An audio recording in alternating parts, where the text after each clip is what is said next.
it takes a long time to get a trademark registered in Canada, and we're going to come back to that and discuss it a little bit more fully in a subsequent slide. But essentially, it's to plant the seed of when do you think about registering in Canada?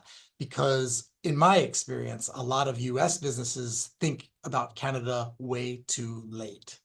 So, Selena, you want to add something there?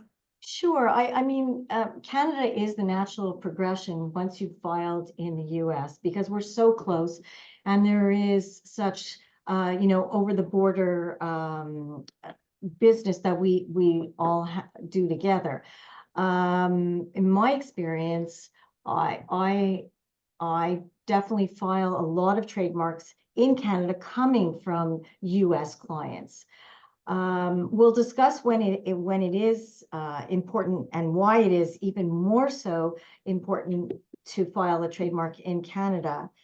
But we see now, not only from the US, but because we're now part of the Madrid protocol, that we actually are designated to have protection in Canada from foreign entities, from like the EU, from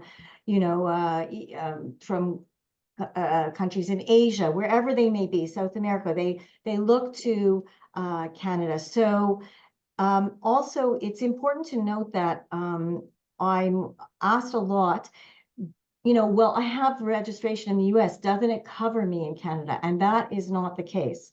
If you have protection in the US, it does not necessarily mean that you have trademark protection in Canada at all. So it's really important to ensure that you're protected here. Each jurisdiction is really looked at separately.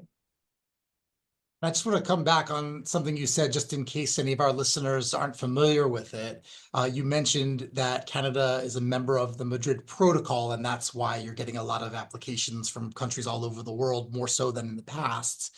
The Madrid Protocol is a treaty that enables someone who seeks to register their trademark in their home country to essentially have a hub and spoke method by sending it off to Switzerland to the World Intellectual Property Organization, and then having them serve as this hub and sending it out to all these other different countries and facilitating sometimes a quicker and cheaper way of getting rights internationally. There's all sorts of reasons not to use this treaty, and many people don't.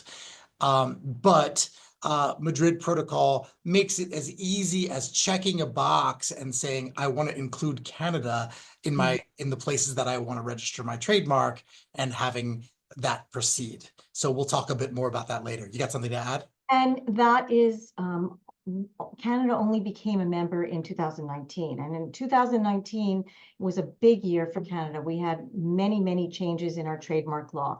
And that was one of them. And that was something that brought us more similar to the US system, where, we're members and we can be added.